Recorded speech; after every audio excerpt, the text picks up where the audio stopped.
Hey, I want to share something with you that God just showed me. So, if you can bear with me, because sometimes it takes a little bit for me to work things out in my, from my, get it from my head and my heart out of my mouth in words that make sense and are coherent. But I want to read the scripture and I want to give you a little context of why he's showing me what he's showing me and why it was so significant.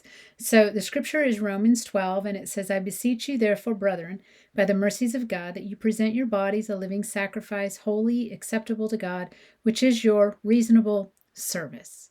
Okay, so contextually, I've been a Christian since 1997, and for years I have read this verse, and I would have said to you, this is, a living sacrifice is our service to God, right? And I would have said, yeah, in every facet of our lives. I would have said that. I thought, I believed that. I really did. I thought that I truly, if somebody would have said to me, well, Mindy, you know what, your life doesn't match what you're saying, I would have said, well, how could it not? I mean, how could I reasonably tell you that I believe this when I don't believe it? Like that wouldn't have computed to me.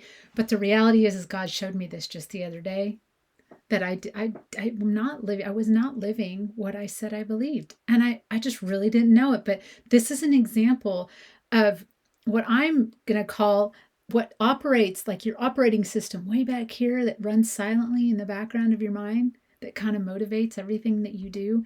And that's the system that God is constantly bringing forward for me to look at and go, oh my goodness, that doesn't line up. And that's what he did with this scripture. So I read it, and for the first time, it sunk so deep into my understanding, and it illuminated something that I was not doing. I would have, like I said, I would have told you that it meant every aspect of your life. But what I began to realize is that means all my words that I speak is a service to God.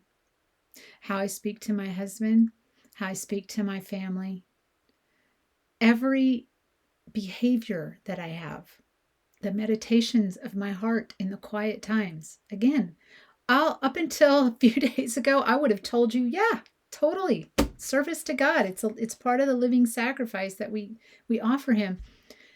But I had no idea that I wasn't actually believing that. I genuinely, what I was doing, what God showed me, is I said, yeah, that matters when we are doing church service, when we are doing ministry service, when we are doing something for the Lord. But what I found was that I was not actually living that way in my home on an everyday basis, in my car, where people cut you off. I was not living that way as a service to God. I was not offering all my rights, all my desires, all my dreams, all my wants, all my desire to feel safe and secure and comfort and control my life to God. I wasn't.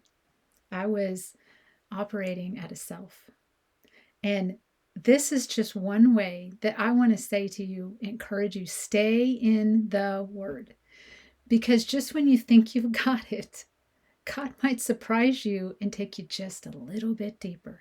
But when he does, it's so precious and sweet. He's not a bludgeoning, narcissistic God. He wants truth in the inward parts. So I hope that blesses you today. I hope you have a wonderful day meditating and chewing upon that. I will talk to you soon.